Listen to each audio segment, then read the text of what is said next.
Very happy to see you again, Mataji. Over to you. Thank you, Prabhu. Thank you so much for inviting me and helping me purify myself by actually discussing this topic.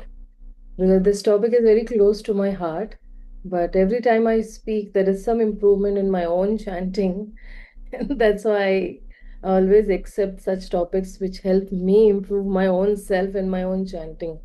As such, so I've been practicing from past 15 days since you've been giving me the topic that how I myself will apply and then you know help the others also. So thank you so much, Prabhuji. Uh, can we pin myself on this computer? Okay, I can pin myself. Thank you, Prabhuji. Thank you so much. Om Ajnanatimirandasya Jnananjanashalakhaya Chakshurum Militam Yena Tasmai Shri Guruve Namah. Shri Chaitanya Manobhishtam Stapitam Yena Bhutale Swayam Rupa Kadamayyam Tadati Swapadantikam. Namam Vishnupadaya Krishna Prishtaya Bhutale श्रीमते भक्तिवेदांत स्वामिनिति नामिने नमस्ते सरस्वते देवे गौरवाणी प्रचारिणे निर्विशेष शून्यवादी पाश्चात देश तारिणे हे कृष्णा करुणा सिंधु दीनबंधो जगतपते गोपेश गोपिका कांत राधा कांत नमोस्तुते तप्त कांचन गौरांगी राधे वृंदावनेश्वरी वृषभानुसुते देवी प्रणमामि हरिप्रिये वाञ्छाकल्पतरुभ्यश्च कृपा सिन्धुभ्य एव च पतितानं पावनेभ्यो वैष्णवेभ्यो नमो नमः। जय श्री कृष्णा चैतन्य प्रभु नित्यानंद श्री अद्वैत गदाधर शिवासादि गौर भक्त वृंद हरे Krishna Krishna Krishna Hare Hare Hare Ram Ram Ram Hare Hare. So thank you so much once again. Today I'll be discussing about the identity of the holy name. We need once we know, what is the holy name, who the holy name is, and what are his characteristics, then we know that what is naam abhas and naam aprad and shuddha naam. So I'm not going to discuss naam aprad and naam abhas, which you all know very well. I'll be just you can say touching on shuddha naam, and integrated within the Shuddhanam will be some solutions for Namaprad and Namabhas. So, what is the identity of the holy name? So, in Padma Puran, there is a shloka, and you all must have heard this shloka. Nama Chintamani Chaitanya Rasa Vigraha Purna Shuddho Nitya Mukta Abhinatva Nama Namina. So, when it says that these are 6 qualities of Krishna through this particular shloka. So the first characteristic of Krishna's holy name is Abhinnatva. It is Bhinna means, it's different, but Abhinna means non-different. So Krishna's name and his holy name, they both are same and they are they are identical as such. So when I say water, water, water, but water is not going to quench my thirst. But when I say Krishna, Krishna, Krishna, then the name and the person both are the same. And we get direct association also of the Supreme Lord as such. And like Srila Prabhupada gives an example that if I am in a particular room and if I'm in trouble, and if I call out, honey, honey, honey, so of course, honey is not going to come over there. But if I call out Krishna, Krishna, Krishna, Krishna definitely will come and will try to save me or help me. So Krishna's name and Krishna are non-different. Like when Draupadi called out to Krishna, when Gajendra called out, when Prahlad Maharaj called out, when Maharaj Khatwanga called out, immediately Krishna came to help.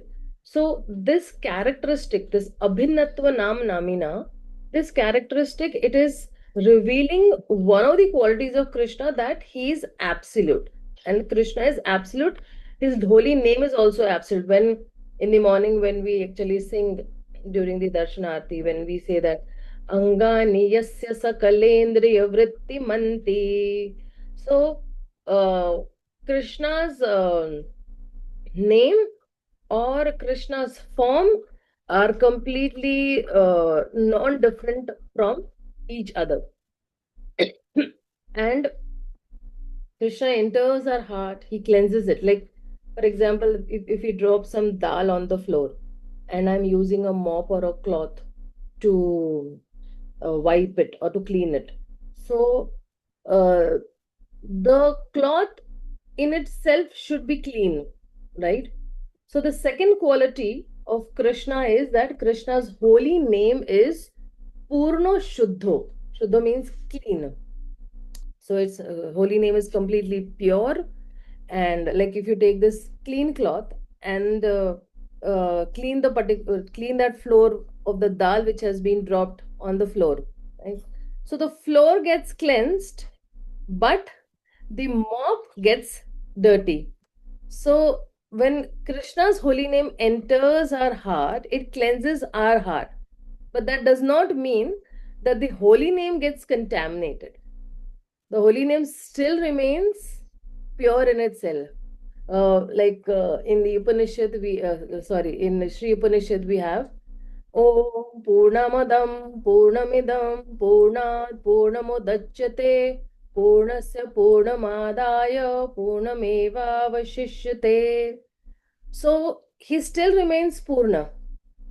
Even if he gives something, if he gives his whole wealth to somebody, that doesn't mean that Krishna becomes a pauper. That's not the case. He still remains the whole.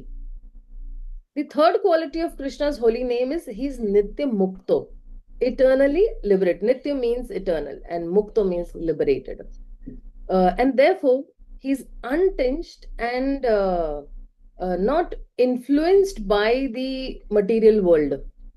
So that is why he is Nitya Mukto.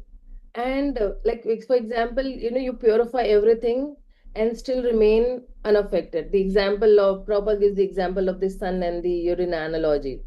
So by the power of the sun, the urine is cleansed, but the sun remains unaffected. Similarly, the holy name of Krishna, which is Nitya Mukto or eternally liberated, can clean all the contamination in my heart, but it still remains unaffected. So, if you see in there's a shloka actually, which in the Bhagavatam, first canto, second chapter, this particular shloka comes. It says over there that Shrinvata Swakatha Krishna. I just forget that shloka. Give me a minute. Shrinvata पुण्यश्रवण कीर्तन Punya Shravana Kirtana Hridayantostihi Abhadrani Vidhunoti Surit Satam. So Shrinvata Swakatha Krishna. If you hear the glories of Krishna, Swakatha, Swa means his own glories, which are Punya Shravana Kirtana. So what does Krishna do? Krishna is cleansing the desire for material enjoyment from the heart of those who hear and chant his own glories. Hriday Antastya hi abhadrani. Whatever is inauspicious, whatever is not really required. And what is in Krishna personally. Vidhunoti Surit Satam. He's personally cleansing the heart of that particular person. Imagine, that Krishna Krishna wants to take the role of a chauffeur for Arjuna. Krishna wants to take the role of a cleanser for his devotees. And what level Krishna wants to actually go down for cleansing us or to bring us back to Him. So the fourth quality is Chintamani. Chintamani means touchstone. It can fulfill all our desires, whatever, be it material desire, be it spiritual desire also, and one may get everything. But if you desire something that is spiritual, that also you might get. But Krishna does not give bhakti very easily.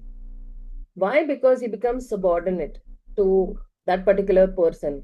So that's how the name is touchstone, and it's the holy name. So in the sixth canto of the Srimad Bhagavatam, in the Ajamil's chapter, there are some characteristics of some character glories of the holy name are given. Sanketyam parihasyam stobanam helamev na vaikuntanam grihanam ashesha vidamagra ashesha graham vidamam. So he's saying that Sanket means to indicate.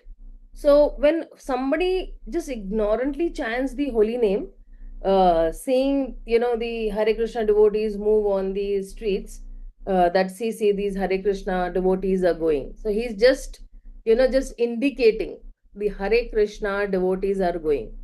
Then parihasyam, to make fun. Hasya means to laugh. So parihasyam, or to speak the Hare Krishna mantra just unknowingly. And in India, in the early, I think 70s, there was a movie called Hare Krishna Hare Rama, which had come. And and in that, people chanted the holy names, over the Hare Krishna Hare Ram, and even Shishupal also. So parihasyam, just in fun, and that is why Shishupal also got Sarupya Mukti. Then he says Stobham. Stobham means some musical entertainment, like a nice harmonium or a synthesizer for some benefit or some entertainment. And then he says Helanam. Helanam means you neglectfully chant the holy names.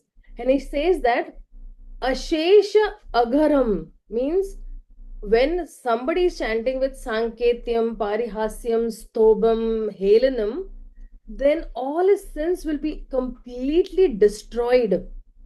But the seed will not be destroyed, because that seed is without faith. It is without Shraddha. So when somebody is chanting the holy name with some other purpose, there will definitely be some benefit, but he'll not get the desired benefit, which is actually attaining Krishna Prema.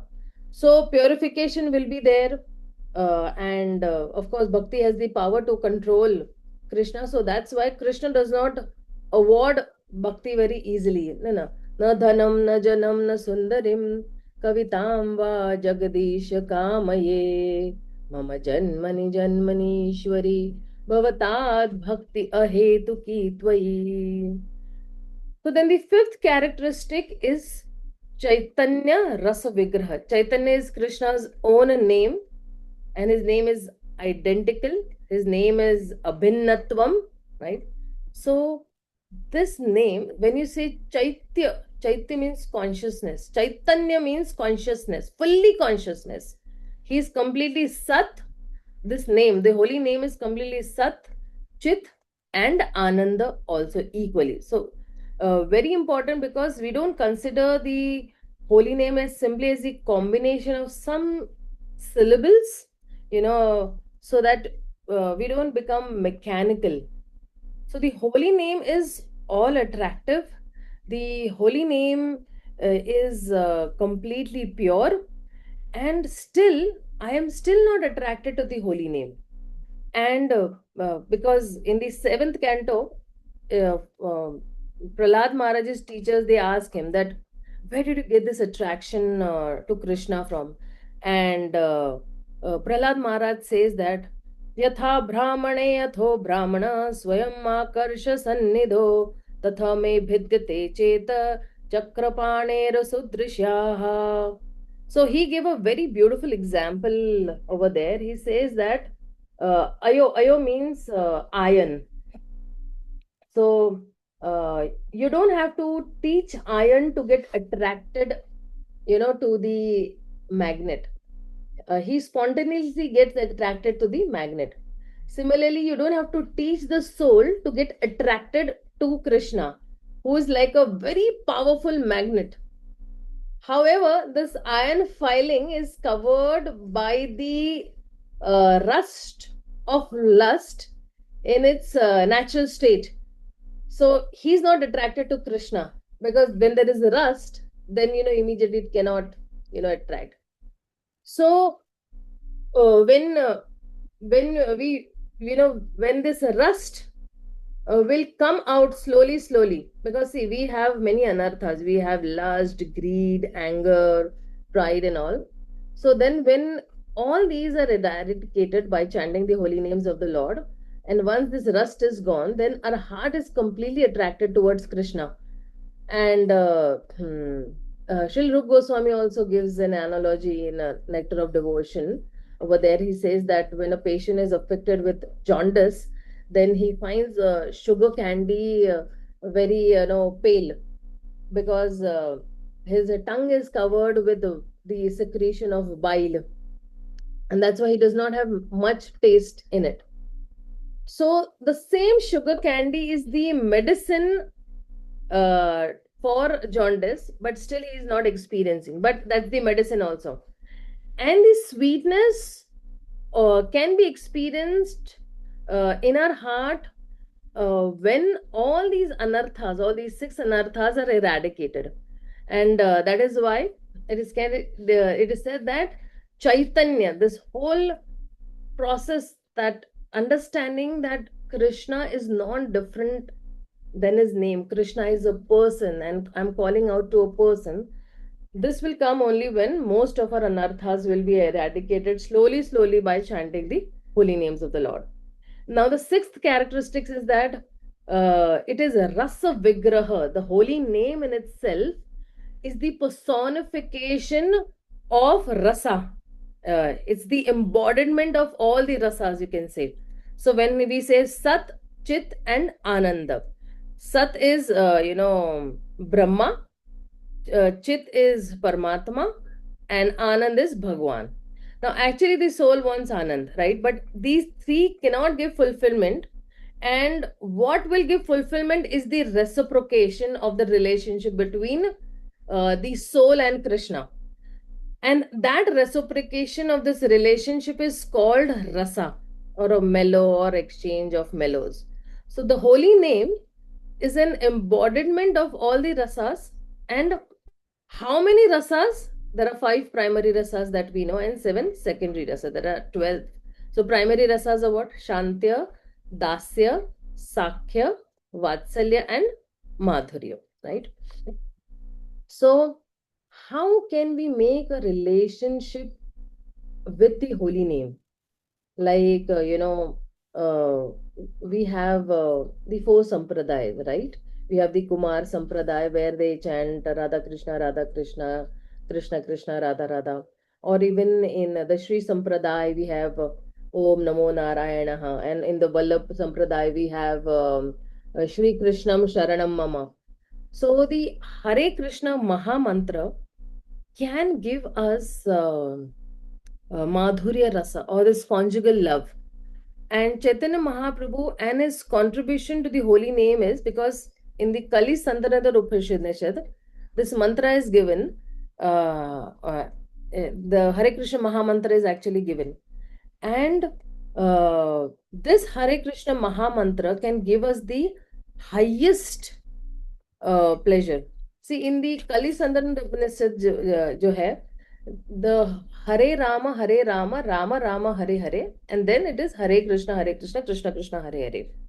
And Chaitanya Mahaprabhu actually changed it to Hare Krishna, Krishna Krishna, Hare Hare, Hare Rama, Rama Rama, Hare Hare.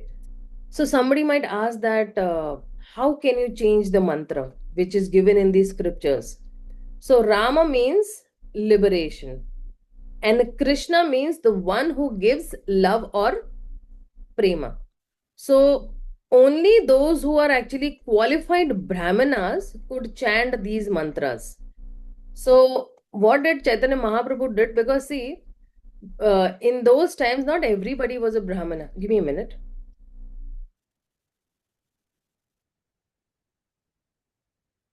In those days, everybody was not a brahmana, but Chaitanya Mahaprabhu wanted everybody, whether somebody is a Vaishya, Shudra, Brahmana, Kshatriya, everybody he wanted to actually spread the holy names. So Chaitanya Mahaprabhu switched that name so that people would not accuse him of breaking the laws of scripture.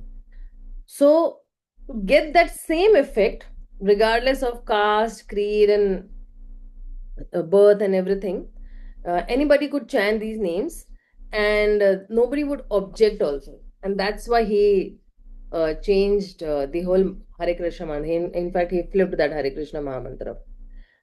And his Grace Janani Nevas Prabhu, he gives a very important answer to this question uh, based on the teachings of Srila Bhaktivinoda Thakur. I remember actually this he had said somewhere in 2004 in Mayapur. So when he says Rama, so Rama is Mukti Pradayak Naam, is Rama Naam. And Krishna is Prema Pradayak Naam. Prema Pradayak means the one who gives love. And according to the Bhagavad Gita, one is not qualified to practice devotional service until unless he is liberated. So when Bhagavad Gita says that Brahma Bhuta Prasanatma na sochati na kankshati. So liberation being a prerequisite to practice devotional service. And then in the 7th chapter, Krishna says that Yesha Tvantagatam Papam Jananam Punya Karmanam Tve Dvandva Moho Nirmuktam Bhajate Mam Dridavita. So see, Yesham Tvantagatam Papam. See, when all sins are freed and Janana Punya Karmana. So such pious people, and then he says Te Dvanda Moha Nirmukta means they are free from duality, they are free from illusion, then they can worship me. Bhajate Mama Dridvata. Then they are qualified to worship me. Now, these are the two prerequisites. But Chaitanya Mahaprabhu, he actually broke all the Vedic barriers. And Chaitanya Mahaprabhu is flooding the material world with Krishna Prema. He changed the whole sequence. First, you will get Krishna Prema, and then you will get liberation. And that is why, so when you get Krishna Prema and liberation, it follows a very concomitant result, you can say. And Srila Rupa Goswami, in his Padyavali, I remember, there is a dialogue between a devotee and Mukti Devi, the goddess of liberation. So Mukti Devi, she's saying, knock, knock. And the devotee is saying, who is it who's knocking my door? Then Mukti Devi is saying that I am Mukti Devi. Then the devotee says, why have you come over here? आपका क्या काम है यहाँ पे? What is your work over here? Then Mukti Devi is saying that because you have chanted the names of Hari and you're taking the full shelter of Hari, then it is my duty that I should come and serve you, and that is why I have come on your door to serve you. So the devotee is saying that no, no, no, no, you go away. I do not require you. You just stay away from me, because just by your presence or just by your being over here, my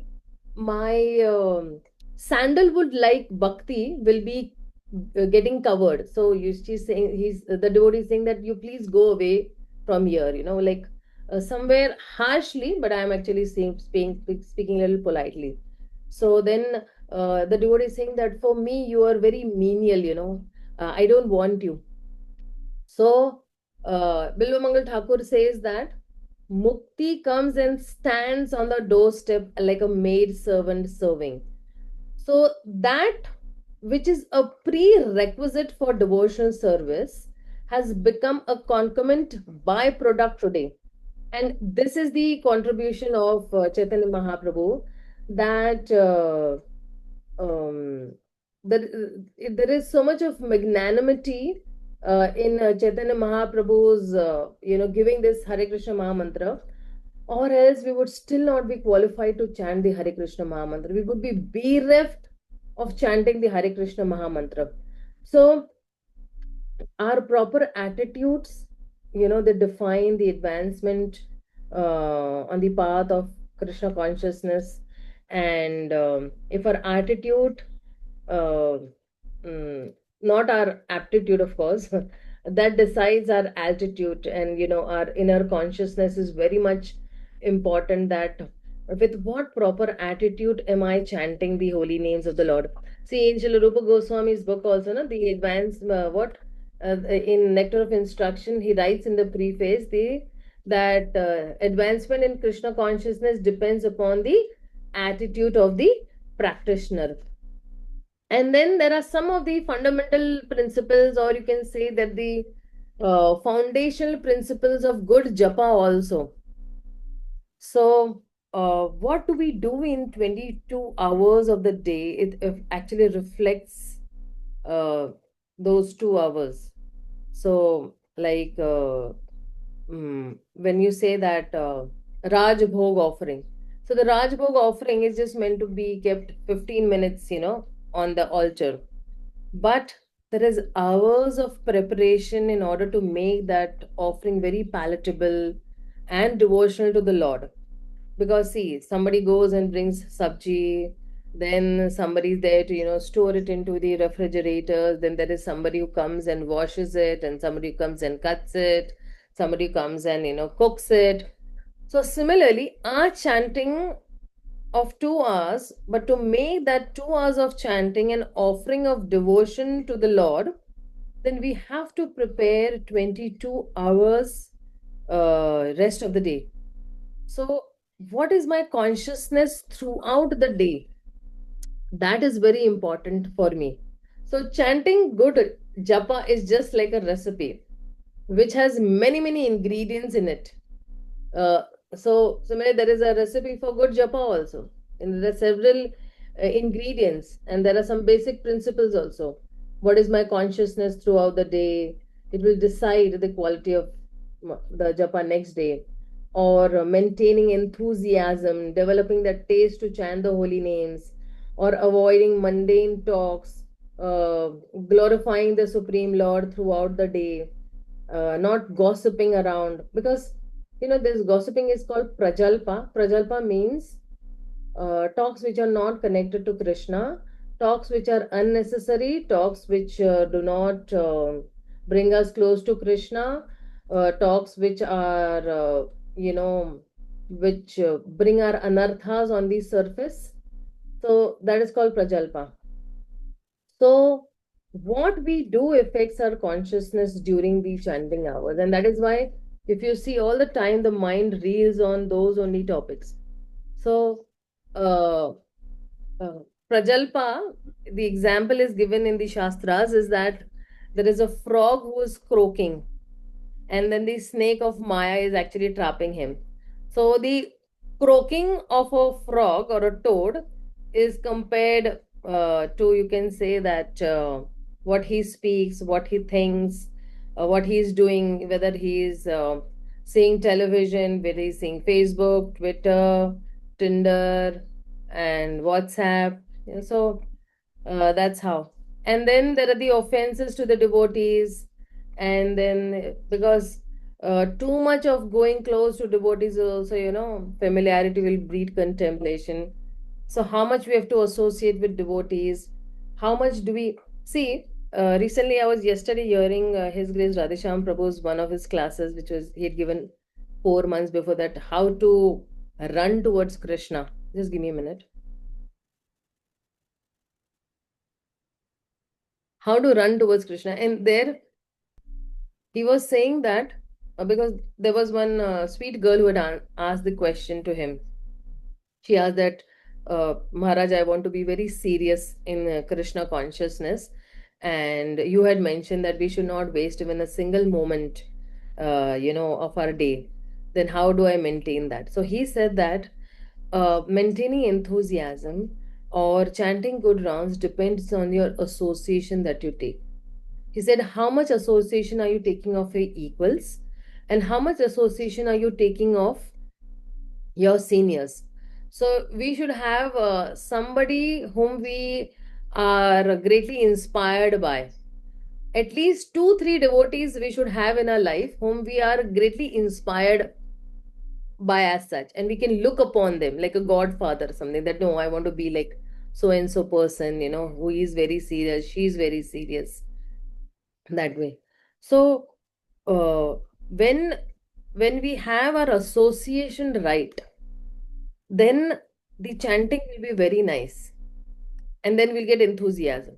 So when I'm chanting the holy names of the Lord, I'm in intense absorption. And like for example, somebody who is actually shooting an arrow, he's so much absorbed on that one central point, that I have to shoot over here only.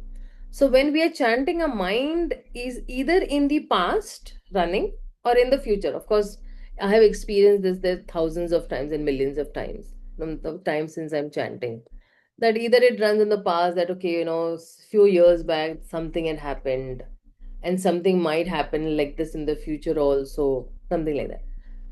So if we learn the act of keeping our mind in the present tense, say, in the spiritual world, there is only present tense. In the spiritual world, there is no past tense and there is no future tense also. So then I'll be able to focus on the japa. Why? Because in the present tense only gives me happiness. The past does not give me happiness, nor the future gives me happiness.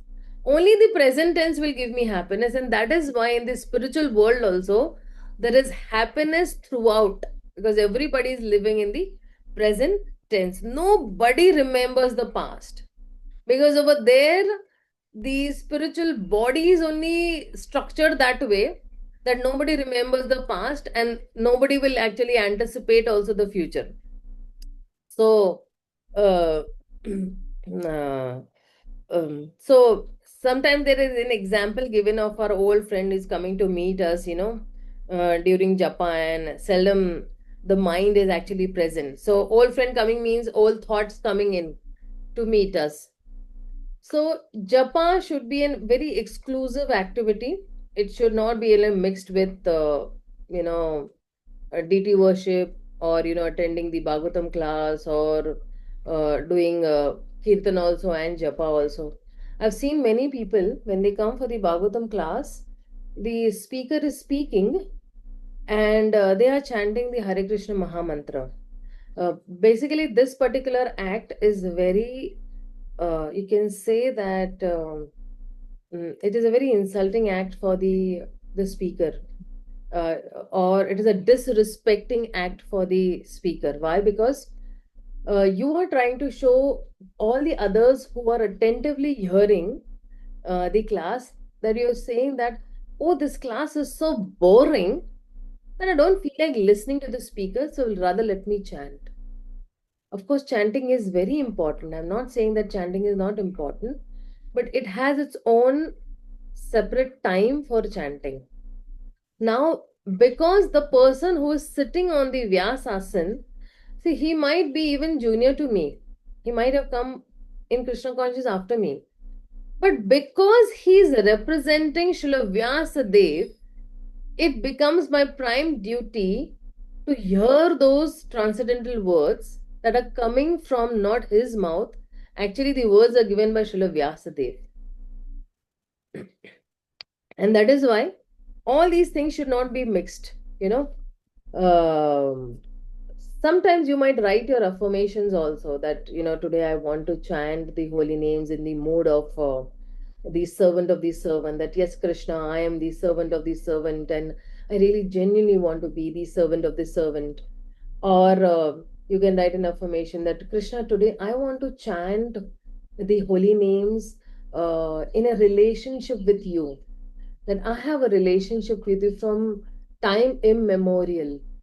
And I have never valued that relationship. Let me at least today in these 2 hours value that relationship, and let me build this relationship so strongly day by day that this relationship will become unbreakable, for the future or till eternity. That way you can chant in that way also. So sometimes, but people have their during chanting, what most people do is they're doing planning, and that's why they become good managers. They're planning, the whole day they're planning. "Now I'm going to do this, I'm going to do this, I'm going to do this," and they're not in the present tense, they're in the future tense. So that is why uh, we need to see that what is the connection between my prajalpa and my japa. And then once you know that um, I have made this connection from the japa or prajalpa, then then I know whom to give importance to, because prajalpa is not going to give me Krishna prem, japa is going to give me Krishna prem. So with that, setting the scene, I come to this topic that how can I achieve pure name, Shuddha naam, right? So in mm, in uh, in Chaitanya Charitamrita, there is one verse which comes is Kevala Shabde Puranapi Nishchaya Karana Jnana Yoga Tapa Karma Adi Nirvana. So he's using over there the word Kevala. Kevala prohibits all other processes such as jnana, yoga, karma, or tapa. Tapa means performing austerities or fruitive activities. So this our Krishna conscious movement is actually stressing on the chanting of the Hare Krishna Mahamantra, whereas those who do not know the secret of the success of this Kali Yuga, they're unnecessarily indulging in cultivation of knowledge and mystic yogas and fruitive activities. They're simply wasting their time and they're misleading their followers. So when we point this out to the audience, then many of them get angry also. But according to the Shastras, we cannot make compromises with anybody who's a jnani or a yogi or a karmi. So when they say they are good than us, then we must say that only we are good. We should not say that we are only good and they are not good. So we must not deviate from the injunctions of the Shastras. So when it is saying that anyone who is accepting any other path cannot be delivered, and that is why it is saying that there is a uh, another shloka connected to this is saying that अन्यथा ये माने तार नाही कनिस्तार nahi nahi nahi ena tina evakara. So there is a triple repetition, nahi nahi nahi, nothing else, nothing else, nothing else, which emphasizes the real process of realization. So when he's saying that uh, when Chaitanya Mahaprabhu was saying Trinadapi Sunichena, that one should be humbler than a blade of grass, and he should be devoid of all personal honor, and he should offer all other honor to others. Amanina mana dena, kirtaniya sadahari. So when he's saying that when somebody is engaged in chanting the holy names of the Lord, he should be practicing forbearance, that is tolerance like a tree. There is a shloka regarding this. It says that Taru sama sahishnuta Vaishnava karibe Bhartana tande kake kichu na balibe. So it's saying that anybody who is engaging in chanting the holy names of the Lord, he should practice forbearance. Even Bhartana Tadane kake kichu na baliye. So even if he is rebuked, he is chastised, he should not say anything to retaliate at all. And when, for example, when a tree is cut, He never protests, nor if it is, drying up, nor even if it is dying, he's not asking for water also. So this practice of Trinadapi Sunichena is very difficult.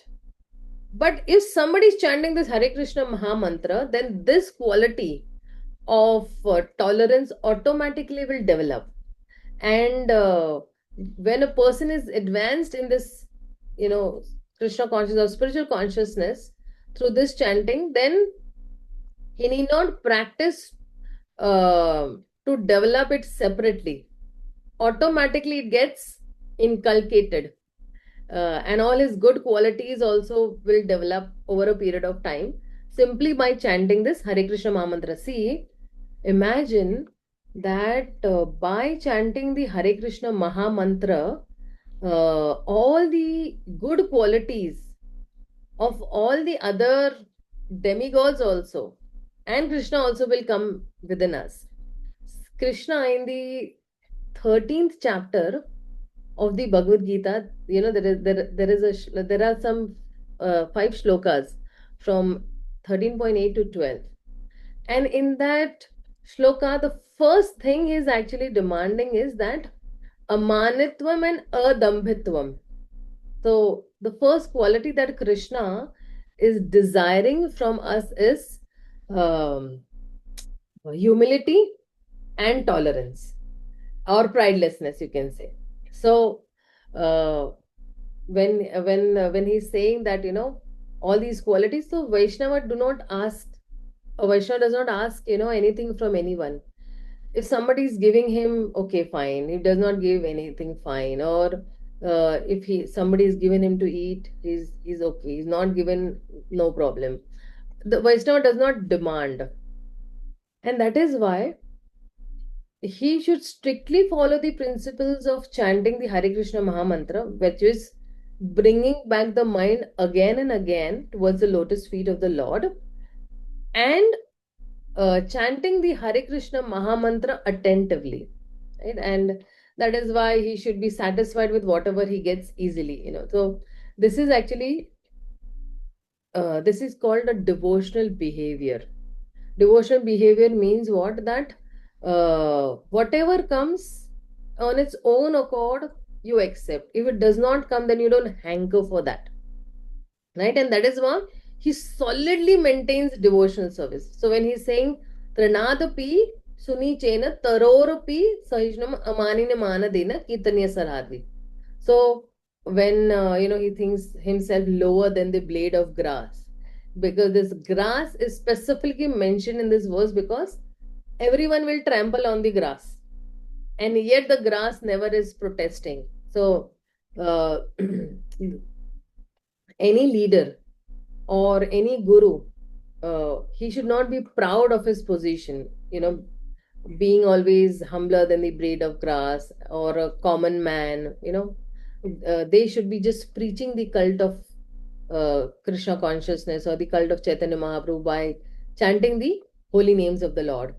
And that is why Chaitanya Mahaprabhu has given that he's actually declaring actually Urdhbaho kari kori suna sarva loka. Urdhbaho means raising both the hands. Okay. Suna sarva loka. Please hear, Nama sutre ganthi para kanthe eish loka. Nama sutre. Nama sutra means what? That string this verse on the thread of the holy name and wear it on your neck for continuous remembrance. Nama sutre ganthi. Ganthi means kanthi. And pare kanthe eish loka. So wear it on your neck in the form of a thread. So when this chanting Hare Krishna Maha Mantra, in the beginning, we might commit some offenses, which are called Namabhas and Namaprad. And in this stage, there is there is no possibility of achieving perfect love for Krishna by chanting the Hare Krishna Mantra. Therefore, one must chant the Hare Krishna Maha Mantra according to Trinadapi Sunichena Tarorapi Sahishnu Naam. See, this is our actually Siddha Pranali mantra. Prabhupada has said that our Siddha Pranali mantra means if you remain Trinadapi Suni Chena, you will know that what is your form in the spiritual world. Right? And the form in the spiritual world for every living entity is what? Jivera Swarup Hoy Krishnera Nitya Das. And that is why uh, chanting involves the activities of the upper and the lower lips and the tongue as well. Three things are involved, right? While we are chanting the Hare Krishna Maha Mantra. So this Hare Krishna word, we are pronouncing it very distinctly. We are hearing it also. Sometimes some mechanical hissing sound is produced instead of chanting with the lips. And because we are in so much of a hurry to complete our rounds. So chanting is very simple, but I must practice it very seriously. And therefore, Krishna's Kaviraj Goswami, who is the author of Chaitanya Charitamrita, he's advising everyone that you please string this particular shloka on the neck, on your neck. So, and whose order is this? This is not Krishna Kaviraj Goswami who is saying this. He's saying that this is the order of Chaitanya Mahaprabhu only. That Prabhu Agyaya Kariyai Shloko Archana Avashya Pabibe Tabe Krishna Charana. So if somebody is following this particular principle of Trinadapi Suni Chena and who's following in the steps of the six Goswamis and Chaitanya Mahaprabhu, he will certainly attain Krishna Prema and the lotus feet of Lord Krishna. So now, when we are following the teachings of the six Goswamis and Mahaprabhu,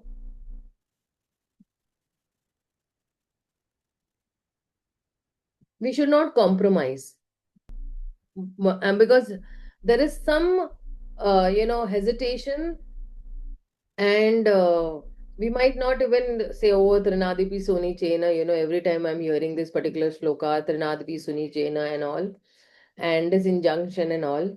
But we should not deviate from this particular shloka or this injunction. And Prabhupada also says that why we should we actually uh, deviate from this particular instruction. Okay, so those who say that they have not understood, Prabhupada strictly said that we follow this injunction and what is said according to the Shastra Siddhanta. Because see, this is the age of Kali. And this age of Kali is what? Full of quarrel. There is full of fight. Because everybody is thinking, oh, I am great and I am great. This other person will say, I am great and I'm great. And everybody is fighting that who is greater than each other. And Kali Yuga has two symptoms. One is quarrel and one is hypocrisy. These are the two, what do you say, characteristics of Kali Yuga. So there is dambha, there is pride also, and this is the measuring rod, okay, for Kali Yuga. There is dambha also, and it is a very dangerous age, which is the most degraded age. But in this age only, Mahaprabhu's teaching is required.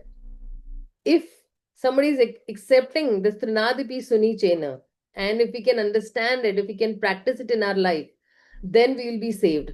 Otherwise, the influence of Kali is so very powerful that we won't be able to get only Krishna Prema.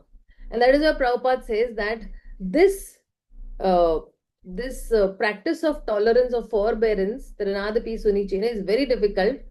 But if somebody is actually engaged in chanting the holy names of the Lord, the Hare Krishna Maha Mantra, then this particular quality will automatically be developed.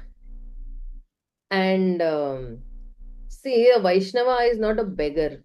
If he begs, he's not a Vaishnava at all. But a Vaishnava does not go in doorstep to doorstep. He does not go begging to fill his stomach, but he goes to shower his mercy. And that is why, who is a Vaishnava? The Vaishnava is a person who goes from home to home to give the holy names of the Lord. He goes there to shower his mercy on a particular householder who is very much attached to his home, to his children, to his family, to his wealth.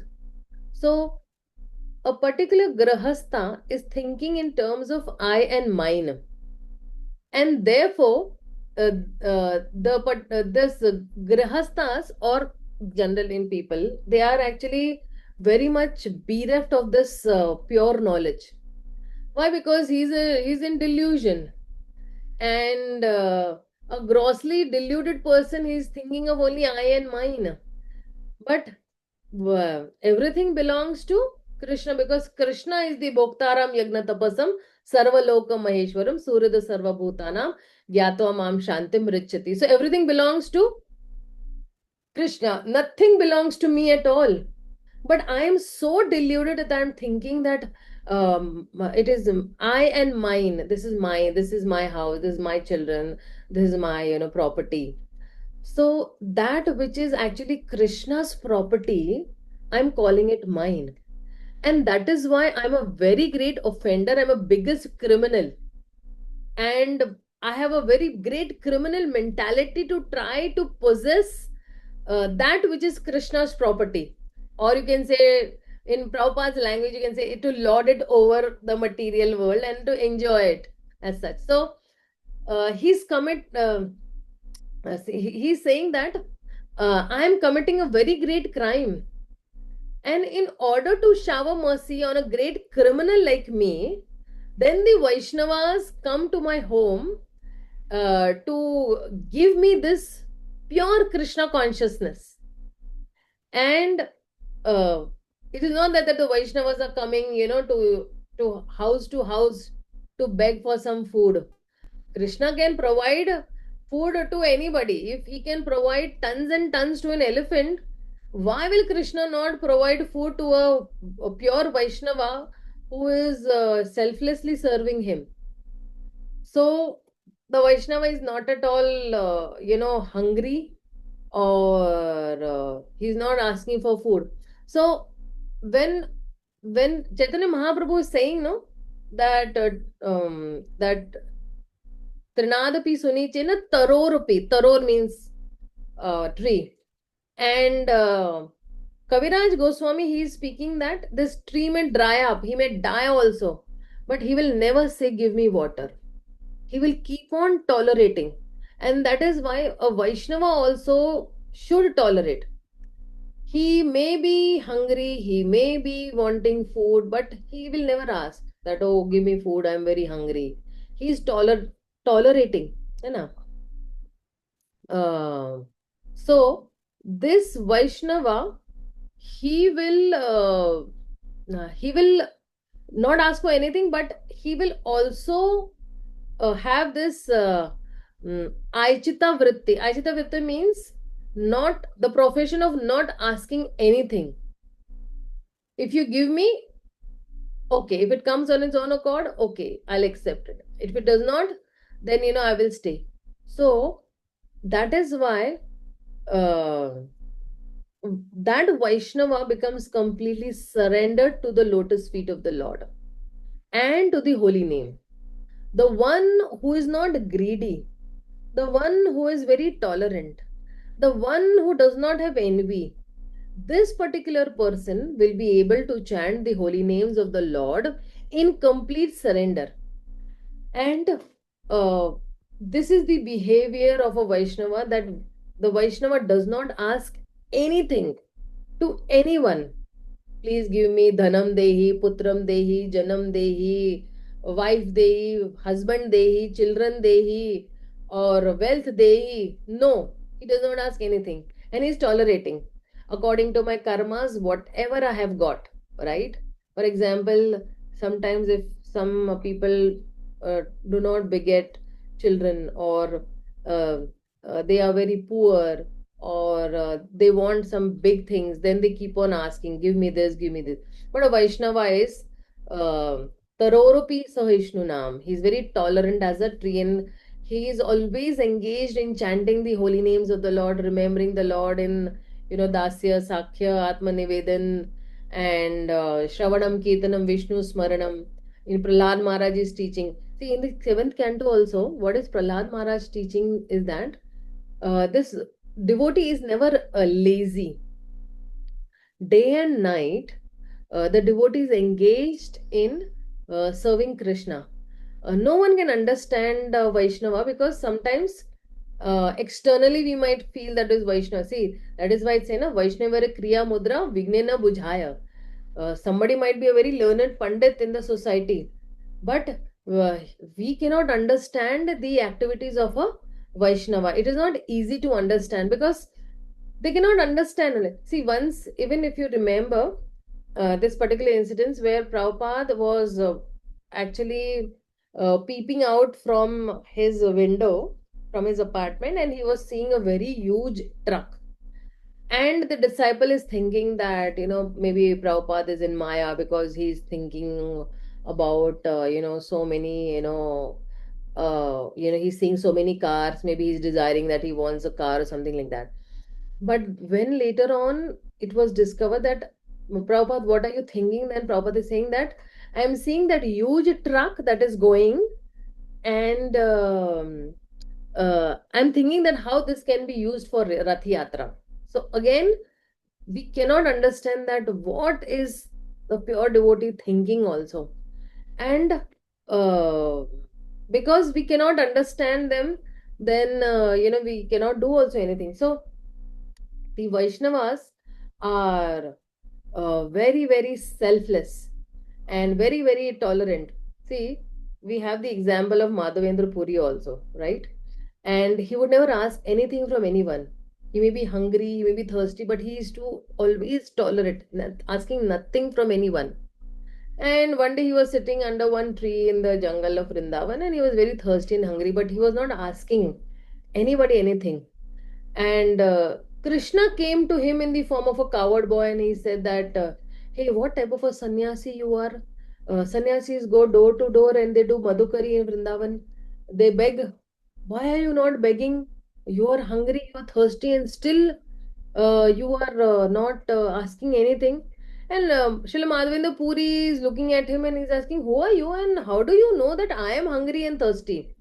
In this village, and if someone comes in the, so actually that little boy is answering that, I live in this particular village, and if somebody is coming to this particular village, he will never fast, he will never go without food. So then why are you going without the food? So Srila Madhavendra Puri is asking that, how do you know that I am hungry and thirsty? So then the little boy is answering, actually. The little boy is Krishna himself only. So the little boy is asking that some ladies were taking a bath in that pond over there, and they were talking that, see, I've heard that there is a sannyasi sitting under that tree and he's very hungry and thirsty. And I am to just a little coward boy. And while I was taking care of my cows, I just heard them speaking. And this is my actually, business every day. So Krishna came in the form of that coward boy and spoke to Srila Madhavendra Puri like this. And he's saying, okay, you just take this pot of milk I have with me and you take it. So um, somehow they did that pot of milk now has come to Srila Madhavendra Puri. He did not ask for it, but it automatically came.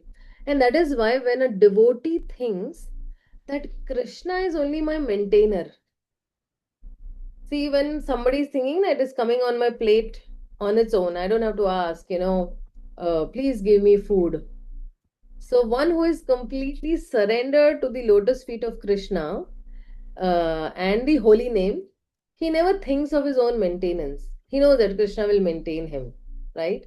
Krishna has promised that in the Bhagavad Gita, what has Krishna promised? Kaunteya pranidhyane name bhaktya pranashyati. So go out and boldly declare that my devotee will never perish. I will give him full protection. I will maintain him also. And maintaining him means Krishna's other name, Chaitanya Mahaprabhu's first name given was Vishwambhara. Vishwambhara means the one who is maintaining the whole universe. So Krishna Vishwambhara Vishwa Karena Palana Jagat Guru, Krishna sabe kare na rakshana. So, Krishna is protecting everyone and Krishna is maintaining everyone. And the whole world, all these 14 planetary systems, not only that, you know that Krishna, when he breathes, he exhales. So there are millions and millions of universes, emanating from him. He's maintaining all those millions and millions of universes also. So why will he not maintain me, who is engaged in the service of the Lord? And why will he make me starve also? When I have taken the shelter of his lotus feet, he will never do that. Krishna is not a sadist person. Oh, wow, wow, I'll see, I'll test that how much you can stay hungry for me. No, one that person who is 100 percentage day and night 24 hours engaged in Krishna's service, how can Krishna make him starve? He will never make him starve because Krishna is the maintainer of the whole world. And that is why avashya Krishna rakhibe, है ना? So one who is very much surrendered, who is completely, thinking about Krishna all the time, and Krishna knows that this person is thinking about me all the time. For that person, Krishna becomes the protector also and the maintainer also.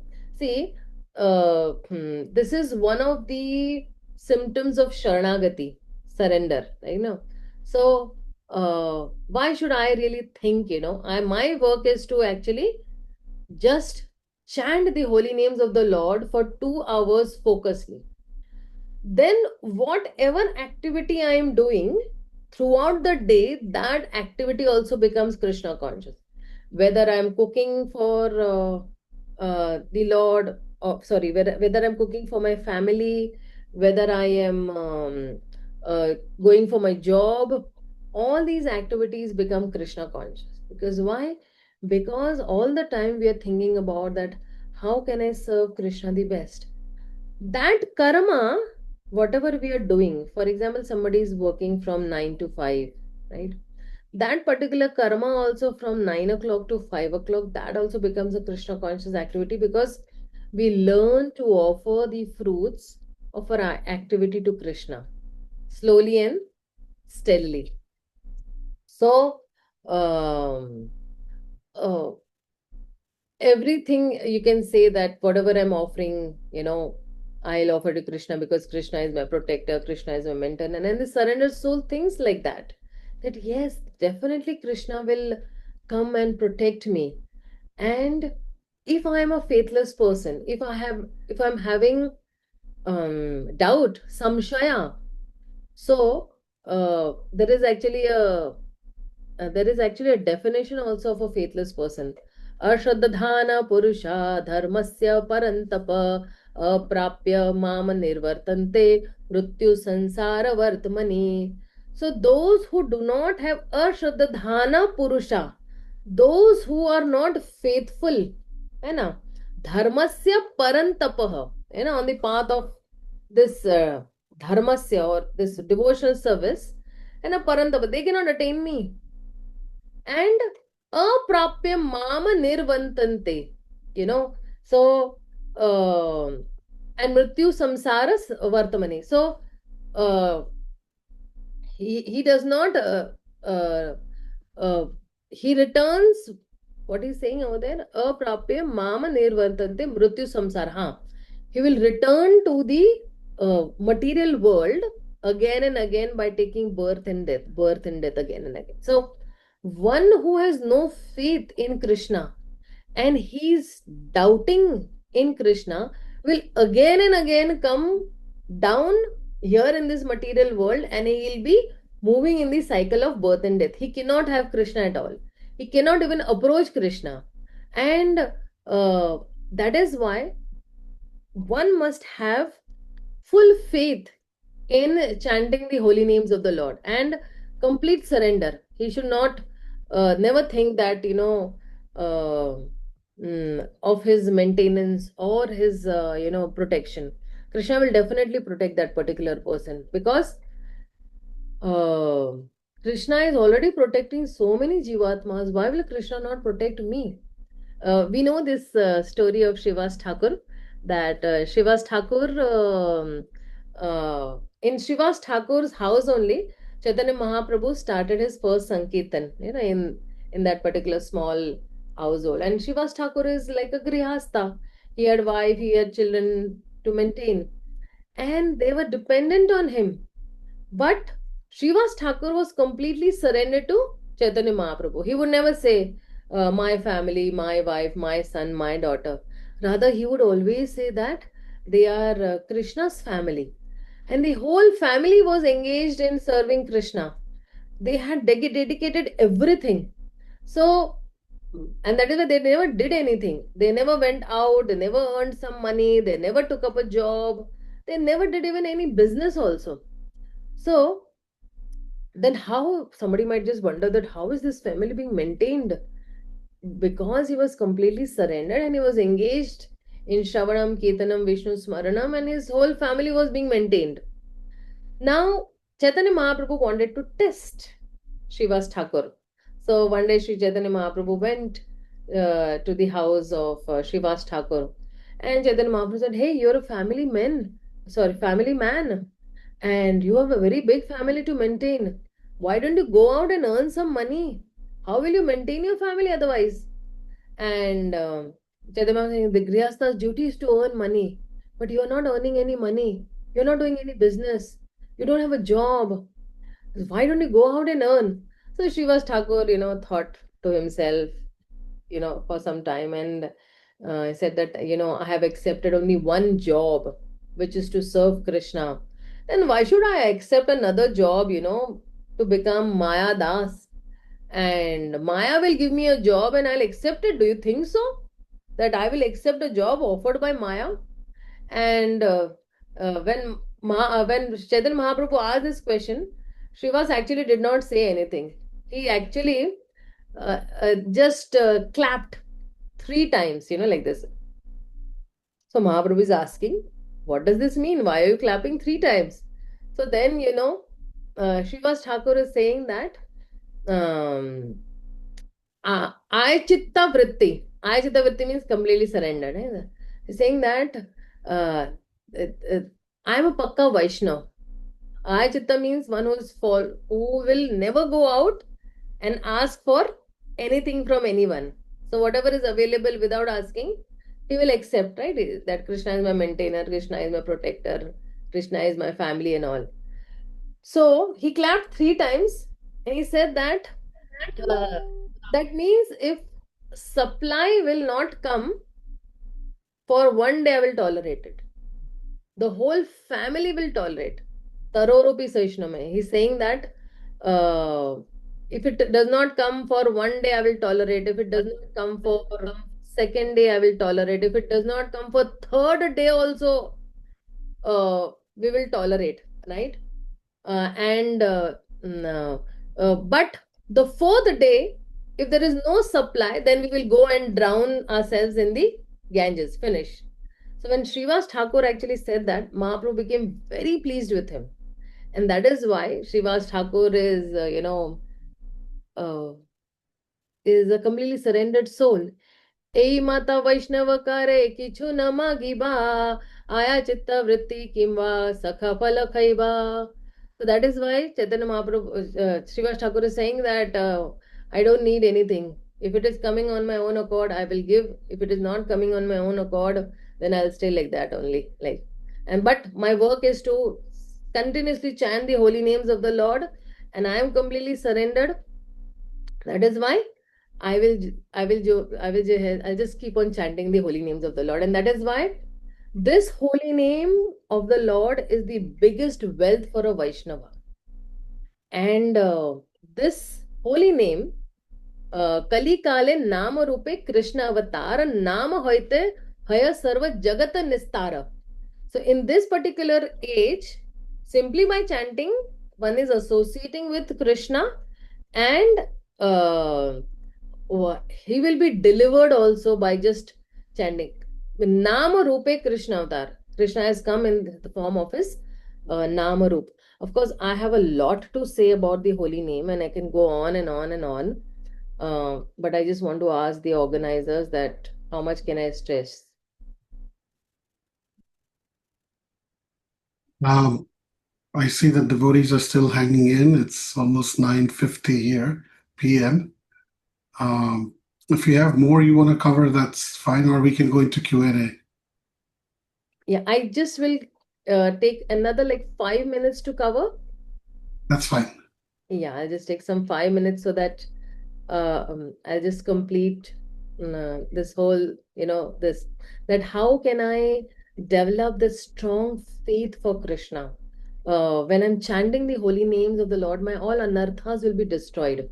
And if I have this strong faith, then दृढ़ से ना नाम दृढ़ होइले नाही होय पापे मति पूरो पाप दग्ध होय चित्त शुद्ध अति. So when I'm developing this unflinching faith in the holy name and always chanting, always remembering the name, then there is no scope only of sinful thoughts entering the mind. And these sinful thoughts will never come in my mind because, see, when speaking of the name, it means that pure name, not namabhas, namaprad. So when we are pronouncing, then we are focusing also, we are concentrating also. Otherwise, actually, we are committing namaprad. But when we are chanting with attention, then we are actually, giving that signal that, Krishna, I am a surrendered soul unto you, and please accept me as your servant, right? And uh, having the same will as Krishna. Having the same will as Krishna means what? That Krishnera samsara ami achi chira dasa. Krishna, Mataji, you're mute. am I on mute? No, I'm not on mute. Others can hear me? You're fine. It was somebody by some error Okay, unmuted. maybe. Okay. So when we are saying that this is Krishna's world and I'm eternal servant, and I'm not servant of anyone else. I'm just Krishna's. Hare Krishna. Yes. Hare Krishna. Someone trying to speak in Madhura Gokhale. What was that? You trying to say something?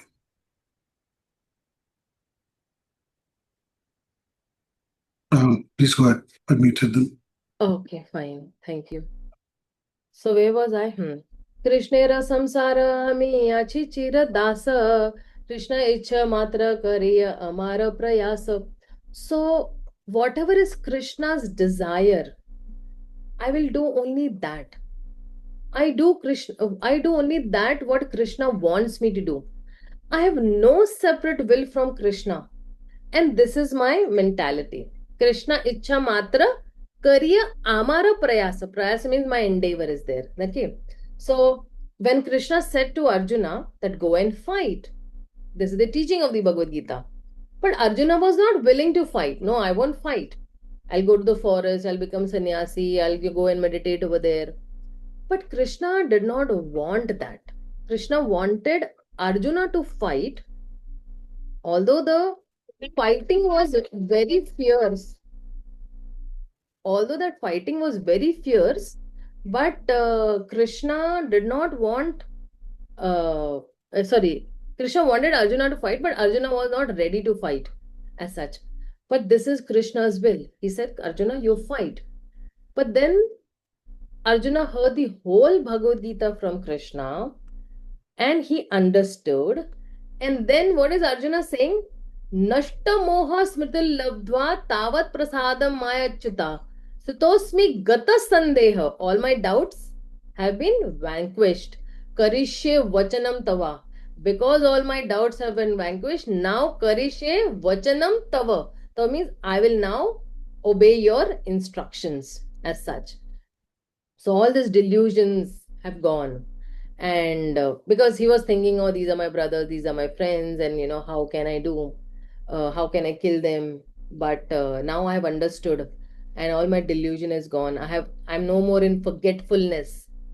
So everyone has a particular separate desire or a will, that why should I stay over here? I will go over there. I'll get more enjoyment over there. I will, earn more money over there. So mm, everyone does their own will.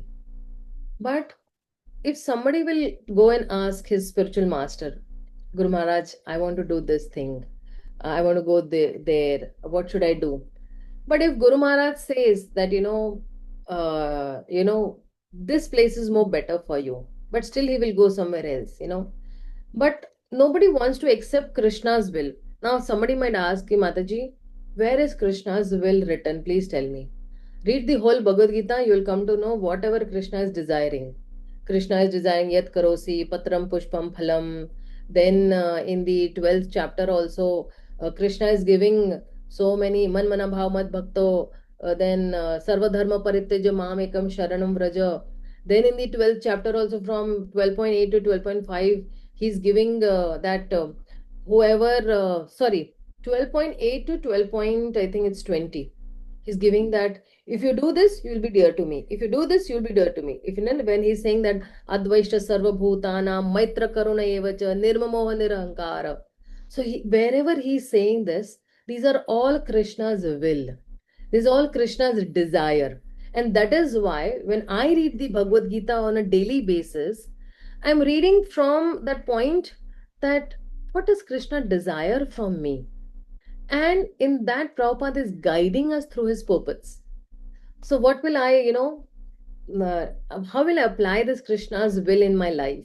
And slowly, slowly, one day will come that I'll be having no separate desire than Krishna. Krishna's will is that, what is Krishna's will? I'll accept that. That uh, I'll give up my I and my mentality that I am the doer, and I'm a very great charitable person, and I have so many organizations, and I am the maintainer. I'm a Brahmana, I'm a Shudra, I'm a prime minister, I'm a father, I'm a mother, I'm a husband, I'm a king, I'm a Vaishya, I'm a grandmother. All this, I'm a citizen of Australia, I'm a citizen of US. All these upadhis that are there, sarv upadhi vinur muktam tat pravartena nirmanam rishikena rishikesha sevaya bhaktir uchyate. So then I'll come to this complete surrender that yes, Krishna is mine and I am Krishna's, and nothing else. Only one thought will come that yes, Krishna is only the doer, Krishna is the maintainer, Krishna is the protector. I am not the doer, I am not the maintainer, and I am not the protector. And Krishna's will is the supreme. He's, his will is the most powerful will, and I'll have no separate will from Krishna. So this is complete surrender, and this is how, in this mood, I'll be chanting in the very humble state of mind, and I'll chant the Hare Krishna, Krishna Krishna, Hare Hare, Hare Rama, Rama Rama, Hare Hare, and this is called Atma Nivedanam. So with that, I'll just rest my speech. If anybody has any doubts, queries, questions, they can ask me. Thank you. Thank you so much. So much enthusiasm, in your talk. There's so much more. I know if time wasn't a constraint, we could have gone for another few hours. But once again, thank you very much for diving deep into this topic. For benefit of the time, I will not go into the announcements, as in, well, just that the next Sunday, this coming Sunday, we have Arundhati Mataji speaking at the center. And next Wednesday's announcement will be done in the next few days. So with that, if anybody has any question, please feel free to unmute yourself and ask, or raise your hand.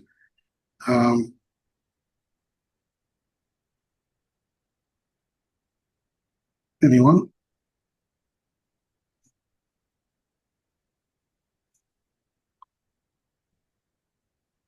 There's one question that has come in the chat, which is, by chanting alone, can my problems be solved? Thank you very much for asking that question. Yes, by chanting alone, most of your problems will be solved. Because primarily we identify ourselves with the body and we don't identify ourselves with the soul. So the moment we start chanting, we come to know that I am a soul and I'm not this body. My body is temporary. And the problems with coming with this body are also temporary problems.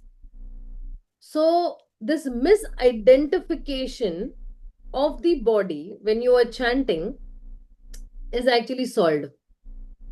And then you identify that I am an eternal soul surrendered to Krishna, and most of your problems will be solved with that only.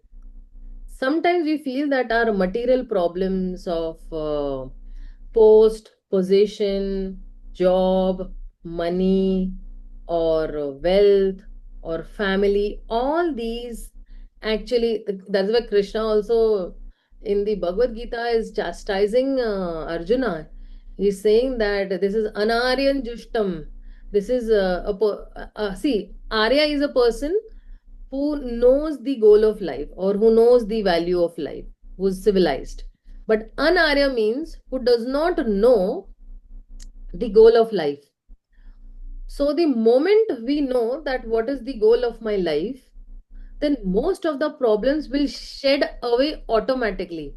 Like, on a tree, you have these yellow leaves, they automatically shed, right? Nobody has to, shirk them or nobody has to shake them. They fall automatically. Similarly, when I'm chanting the holy names of the Lord, most of my problems are solved because I stop identifying myself with the body. I start identifying myself as a soul which is the part and parcel of the Lord. And the moment I start identifying that I am a part and parcel of the Lord, I don't have to worry about anything, then 50 percentage नीचे चला जाता है. But for that sincerity of chanting, the every syllable, Hare Krishna, Hare Krishna, Krishna Krishna, Hare Hare. एक when you say ना कि एक प्यार से आप पुकार रहे हो, you're calling out to the Lord with great love. And when you're calling out to somebody, and if you call out that person with great love, he immediately comes running to you and he stands before you. जब भी I mean when you call out your son also or your daughter also, hey honey, please come here. Immediately, the child will come and you can, take him in his lap as such. So you're calling out with love. When you call out Krishna with love, definitely he comes. And see, he genuinely knows that you're calling out with love. Sometimes, we don't call people with love or we don't talk people out of love. But when there is genuine love, then that particular friend will definitely help you to solve problems. Why? Because Krishna is Suridam Sarva Bhutanam. He is the friend of all living entities. And what is the, the reciprocation of a friend or a duty of a friend? That my friend is in difficulty. I should go and, help him, right? So that is why Krishna will definitely come and help us. But that genuine, cry, that has to be seen by Krishna. And he knows it because he's sitting in your heart. तो बहुत प्यार से पुकारेंगे तो क्यों नहीं आएंगे भगवान. That Thank you. Well, I'm not sure how many of you all saw or heard during this Mayapur Kirtan festival when Jai Pataka Maharaj was singing. I heard that, was it, I don't know which personality, but had tears coming out. Was it Shivas Pandit? Yeah, I think that was. I didn't see actually. There was something which came yesterday, but I was Yeah, too busy. But I did see some DT crying actually, tears flowing. and it was during the live kirtan.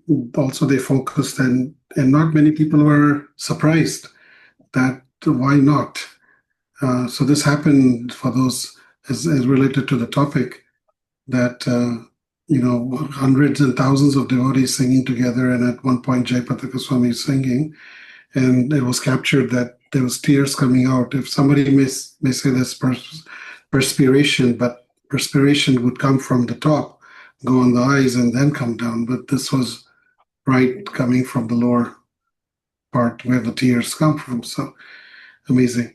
Um, I think in the year 2012 or 13 also, when His Holiness Bhakti Charu Swami Maharaj, when he right. was also singing the kirtan, the same thing happened. In fact, over there, I think I was there in that kirtan, and we literally saw Chaitanya Mahaprabhu's tears flowing from his cheeks down, rolling down actually that time. Yeah. One more question is that is it wrong to hold on to Krishna and Lord Shiva and Ganesha? Because sometimes if Krishna does not respond, at least the others may. So, what's wrong in doing that? So see, there is a story related to this actually, and heard it very long back during my initial days of Krishna consciousness. There was a man who had all deities placed in his home. Okay. And when and there was a big problem that he had. So he went to Devi, he went to Durga, he went to Sai Baba, he went to Ganesha, he went to Shiva, he went to Vishnu, and he kept rolling actually. But all these demigods knew that only Lord Vishnu is able to solve his problem. We all are not able to solve his problem at all because we don't have that capacity to solve his problem. So Ganesha was thinking, my father is, more senior than me. So let, Lord Shiva solve the problem. Lord Shiva was thinking that Lord Vishnu should solve the problem. And it kept on rolling, and nobody was able to, like, so if we stick around to only one deity as our Ishta Dev, whom you have complete faith, like see in within ISKCON also, some people have a lot of faith in Lord Narsingh Dev. Some people have a lot of faith on Gauranga Mahaprabhu. Some people have a lot of faith on Nityanand Mahaprabhu. So we should hold on to the lotus feet of one deity, and we should just pray to one deity actually. Okay, of course, you can pray something material also, right? Because Krishna says that you come to me, whatever you have, you please come to me, don't go anywhere else. Okay, so the problem with, worshipping all these is that everybody will think that each other will solve the problem, but nobody solves this problem as such. But if you hold on to one Ishtadev and you serve that Ishtadev in the dasya mode or being the servant mode, then definitely, the prayers will be heard. Otherwise, it will go on, passing the ball from one deity to another deity that way. One Ishtadev, one mantra. Because many times mantras also, people change online, YouTube. We have so many lectures, so many sadhus, and each sadhu has their own mula mantra, and so it's good for them, for their sampradaya. But as we come in Gauri Sampradaya, we stick to the Hare Krishna Maha Mantra. So, anybody else? Any question? The See, final. if you see in one of the last in Gita Mahatmya, text number 7, what they say, Ekam Shastram Devaki Putram Geetam, Eko Devo Devaki Putra Eva, Eko Mantras Tasya Namani Yani, Karmapi Ekam Tasya Devasya. So, one God, one religion, one occupation, one scripture, one God. Okay, let there be only one God for the whole world, and that is Sri Krishna, and only one mantra, that is the Hare Krishna Maha Mantra, and only one work, that is just to, serve the Supreme Personality of Godhead. So, every time you should have only one favorite book of yours, one favorite deity, only one mantra. We don't chant many mantras. We focus only on the Hare Krishna Maha Mantra, Prabhuji, that way.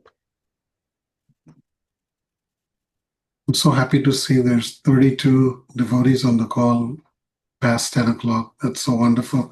That just shows that credit goes to the speaker to keep them on. Anyone? Last question before we close? Yeah, Hare Krishna. Okay, there's two. So let's start with Nitesh Prabhu and then go to Kirit Prabhu. Yeah, Hare Krishna is wonderful. This one learning and a lot of things and content here and a lot of education. One thing from Prinadapi Sunechena, right? So that's a very good thing. But only thing where I find a little bit of difficult, like in corporate world, how do we walk according to that one where like it is always thought like you have to kind of self-praise, self-proclaim, and always show yourself more than what you are. So how do we like walk it out that particular thing? Nice question, Prabhuji. So, see, when we are in the corporate world, because we have to excel and we have to show that what work we have done, we'll do it. But when we are in the association of devotees, outside we are like a lion. But when we are in the association of devotees, then we become a lamb. Right? Outside, like if you see His Holiness Radhanath Swami Maharaj, on the Vyasasana, when he's sitting, he's like a lion, giving the philosophy with great confidence. And he's roaring. But down the Vyasasana, if you see him, he's very humble. Because he actually, when he gets down the Vyasasana, he thinks that I am the humble servant of all these devotees. So outside world, yes, you can roar like a lion and you can, self-praise and everything, you can do that. But when you're in the association of devotees, then you practice this Trinada Pisa Nichena Tarora Pisa Ishnana. That way, Prabhuji. Thank you indeed. That helps. Kirit Prabhu, you had a question? Yeah, I had a couple of questions. Go ahead. Mataji did a very, very good job on giving good references. So if she can enlist those and put it on our platform, that will be nice. And number two was about the chanting. You mentioned about that what consciousness you have while you are chanting. Now, I have seen, and including myself, our concentration doesn't stay that long to finish up those 16 rounds. I have not done 16 rounds regularly, so the question is, if you are absorbed that well in the chanting, does the counting itself is necessary? Because I've seen people at the end of the day, because of doing a lot of other worldly activities, you don't get time until you are kind of ready to retire at night time, and people are just mechanically just finishing up Hare Krishna, just like that. So does that, how does it help with your consciousness and your overall spiritual journey? So there is a shloka which says Naam Gane Sada Ruchi, right? So Naam Gane Sada Ruchi, and it is, I think, in CC Madhya somewhere it's coming, that when you are chanting the holy names of the Lord, you when you count, right? And when a devotee is not tired of chanting, singing, dancing, Sada Ruchi means he has a taste also in chanting the holy names of the Lord. But with that also, we need to have Sankhya Purna Nama. Sankhya Purna Nama means what? That uh, with Sankhya, with proper calculation when we are chanting the holy names of the Lord, then that gives us the benefit. Now, see, during Srila Bhakti Siddhanta Saraswati Thakur's time, their chanting was for 64 rounds. And Srila Prabhupada, as you know, that he reduced it to 16 rounds. So this is at least these 2 hours that we are chanting as such.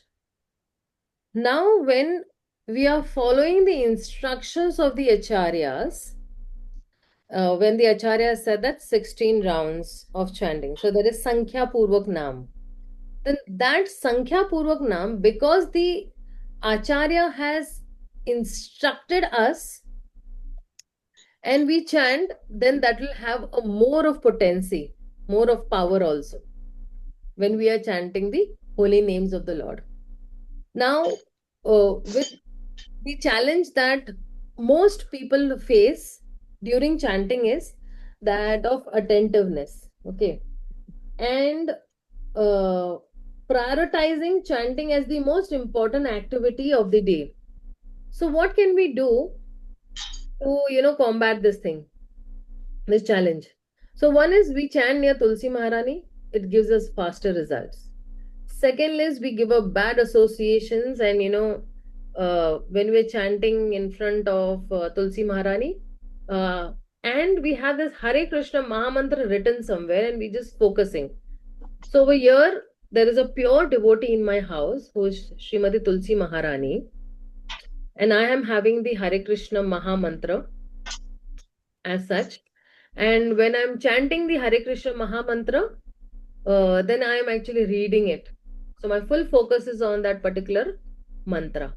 Now this is also going to help me, and of course you couple it up with Trinadapi Suni Chena Tarorapi Saheshnu Nam. And thinking that there is a war between me and Maya. There's a war between me and Maya, and then both are fighting.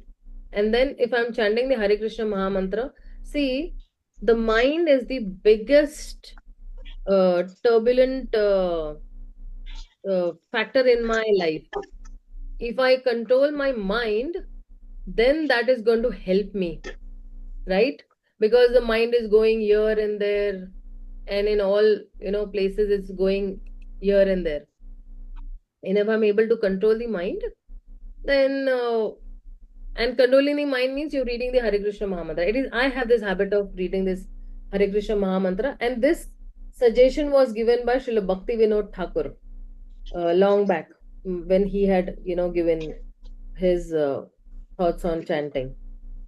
So now, when the mind is turbulent and my mind is reeling with thoughts of enjoyment, okay, I'm going to do this, I'm going to do shopping, I'm going to, go partying, I'm going to go, boating or, river rafting and all these things, they keep on coming. Let me replace these thoughts with the service of Krishna. How, or see everything in relationship with Krishna, like how will I serve Krishna today more better? How will I, like, at least, from women point of view, I'm saying that, okay, let me prepare a very nice bhoga for Krishna. It is one item which I can prepare with lots of love, in that. Or if men go out and they're working, okay, let me, just bring something that will please Krishna, some fruit, some, something which will please Krishna. So the devotee is busy thinking about increasing the quality of his service towards Krishna. He's busy crying out to Krishna. He's sincerely trying to improve. And he has no time to commit these, different offenses while chanting also. So we make a sankalpa. Sankalpa means like a vow. Okay. That tomorrow morning I will chant with full concentration and sincere feelings for Krishna. my mind is material, and my mind will tell me that, oh, this activity is so very boring. But I must be patient, and I must chant in the association of devotees, or if we have Tulsi Maharani in front of us, and I should sit properly, I should pronounce the name nicely, and this chanting is going to please my Guru Maharaj, it's going to please Krishna also, and it's going to strengthen my relationship with Krishna, strengthen my relationship with my Guru. Why? Because I'm following the orders of my Guru. My Guru, when he's given me Diksha, he's asked me to chant 16 rounds. So, in this way, if we chant sincerely, we can increase our services also. And we try to. I remember one time Her Grace Vishnu Priya Mataji, who is a very good wife of His Holiness Shankar Das Prabhu Maharaj. And she had told me, you chant 16 rounds before Mangala Arati and chant 16 rounds after Mangala Arati. Of course, I was able to follow it for maybe a couple of years, but then with increased services and tight schedules, I was not able to. But again, then after some years, again, I started. And when we are chanting, we are focusing on the sound vibration, we are pulling the mind back again and again when it is wandering. We're trying to hanker for Krishna, we're trying to chant in the Brahma Muhurat. The Brahma Muhurat is the most powerful time of the day. Why? Because during the Brahma Muhurat, the whole atmosphere is filled with sattva, and sattva indicates power. Sattva indicates no disturbance, and sattva indicates it's still, it's cool, it's calmer, and these are the characteristics of sattva-guna. So if somebody is chanting from 4 o'clock to 6 o'clock, the quality of his rounds are more better than the other times of the day. And that's why. And during the Brahma Muhurat also, if somebody is chanting the holy names of the Lord, then it gives them more power also. Power in the sense to do their respective services throughout the day. If you see very big people also, the big CEOs and big, um, proprietors also, and big, what do you say, big politicians also, they also actually know the importance of Brahma Muhurat. They wake up, they read, they do yoga, they do exercising, and they know it is a very productive time of the day. Whatever you do in these 2 hours during the Brahma Muhurat, they're the most productive hours of the day. And that is why Srila Prabhupada focused more on the Brahma Muhurat time for chanting the holy names of the Lord and starting the day from 4 o'clock.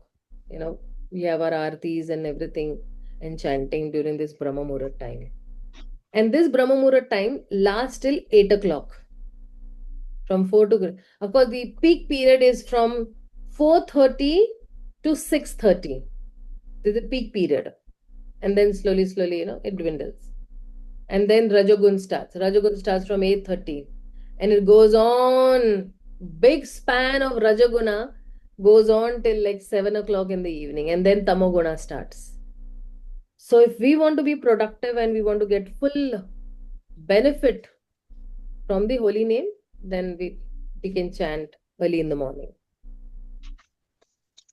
Thank you very much. Very nicely explained. Do you have a Zoom channel or something? You from Pune, right? Or you're in America? Yeah. So do you give a regular classes? You can look up on YouTube. Mataji has her own YouTube channel. Okay. I recently, last week only on Thursday, I started 18 days, 18 chapters of the Bhagavad Gita. And I think more of somewhere around 87 devotees have joined in more. Maybe I can share that WhatsApp group and you can join. I'll share it with Ramachandra Prabhu. Ramachandra Prabhu, if you can share it with him, and maybe he could join in. And if you're not able to join in, don't worry. The recordings are there available on my YouTube channel, Krishna Rupa Official, by that name. Krishna and Rupa as a gap space in between. and you will find all the playlist over there. Thank you so much. Very nice.